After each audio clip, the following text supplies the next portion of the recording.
In 336 BC, a young king ascended to the throne of Macedonia. He was just 20 years old, but within 13 years, he would conquer the largest empire the world had ever seen. This is the story of Alexander the Great, and his legendary conquest that changed the course of history forever. Alexander was born in 356 BC in Pella, the ancient capital of Macedonia. His father, King Philip II, was a brilliant military strategist who had already unified Greece under Macedonian control. Young Alexander was tutored by none other than Aristotle, the famous philosopher, who taught him philosophy, medicine, and science. When Philip was assassinated in 336 BC, Alexander inherited not just a kingdom, but a powerful army and his father's dream of conquering Persia. But first, he had to secure his position. Greek city-states saw an opportunity to rebel. Alexander moved swiftly, crushing the revolt and destroying the city of Thebes as a warning to others. Greece was now firmly under his control. In 334 BC, Alexander crossed the Hellespont into Asia with an army of about 40,000 soldiers. His target was the mighty Persian Empire, the superpower of the ancient world, ruled by King Darius III. The first major battle came at the Granicus River. The Persian forces, confident in their numbers, awaited the Macedonians. Alexander led a cavalry charge directly at the Persian commanders, a tactic that would become his signature. The Persians were routed, and Alexander had his first victory in Asia. He then marched down the coast of Asia Minor, liberating Greek cities from Persian rule. At Gordium, he encountered the famous Gordian knot, a rope so complex no one could untie it. Legend said whoever untied it would rule all of Asia. Alexander simply drew his sword and cut it in two. In 333 BC, Alexander faced Darius III himself at the Battle of Issus. The Persian king had assembled a massive army, estimated at over 100,000 men. The two forces met in a narrow coastal plain in modern-day Turkey. Despite being outnumbered, Alexander's tactical genius prevailed.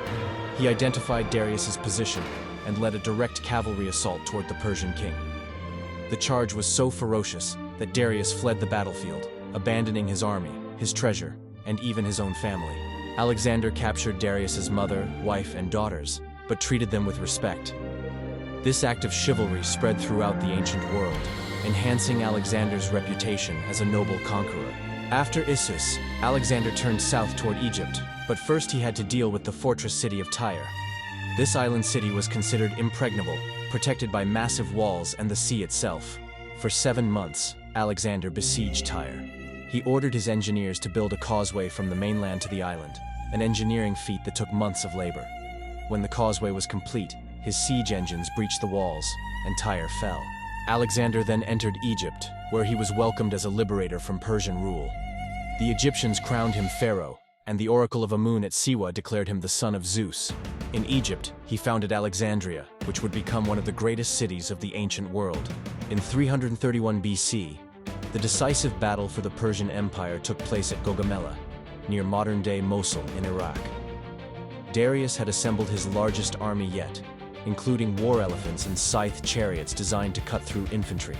Alexander faced odds of nearly 5-1. But through brilliant maneuvering, he created a gap in the Persian line and charged directly at Darius once again. History repeated itself. Darius fled, and the Persian army collapsed. With this victory, Alexander marched into Babylon, Susa, and Persepolis, the great capitals of the Persian Empire. The treasury of Persepolis contained unimaginable wealth, the accumulated riches of centuries. Alexander burned the palace of Persepolis, some say in revenge for the Persian destruction of Athens, but Alexander was not satisfied. He pushed eastward into Central Asia, pursuing Darius, who was eventually murdered by his own generals. Alexander now declared himself king of Asia. He campaigned through what is now Afghanistan and Central Asia, founding cities that still bear his name. He crossed the Hindu Kush Mountains, a feat that seemed impossible for an army of his size. In 326 BC, Alexander reached India and won his final great battle against King Porus at the Hydaspes River. Porus fought bravely on war elephants, but was eventually defeated. Impressed by his courage, Alexander made Porus an ally and let him keep his kingdom. Alexander wanted to continue to the Ganges, but his exhausted army refused. He turned back, and in 323 BC, at just 32 years old, Alexander died in Babylon. The cause remains a mystery, perhaps fever, perhaps poison. In just 13 years, Alexander had conquered an empire stretching from Greece to India, covering over 2 million square miles. He spread Greek culture across the known world, ushering in the Hellenistic age.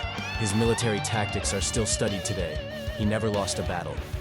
Alexander the Great remains one of history's most remarkable figures, a man who truly conquered the world. The Macedonian army that Alexander inherited was unlike any fighting force the world had seen.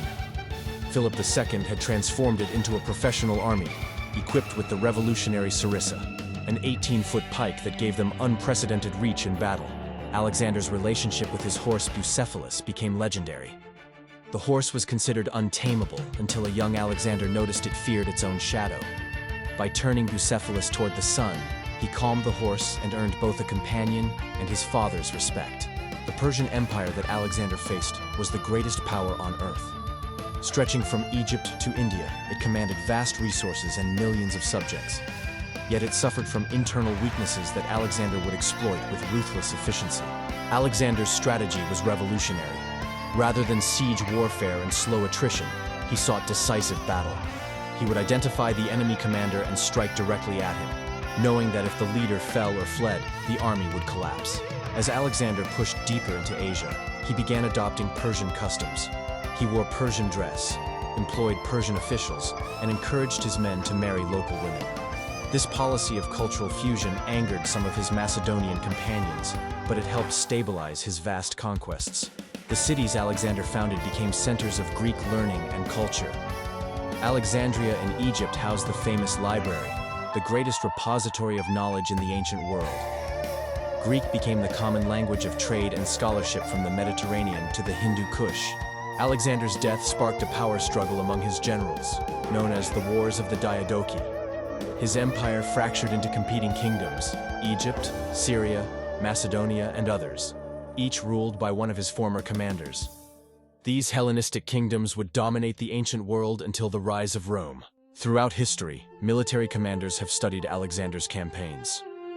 Julius Caesar wept at a statue of Alexander, lamenting that he had achieved nothing comparable at the same age. Napoleon considered him the greatest general who ever lived. What made Alexander truly great was not just his military genius, but his vision. He dreamed of a world united under Greek culture, where East and West could coexist. Though his empire did not survive him, his dream of cultural fusion shaped the ancient world for centuries to come.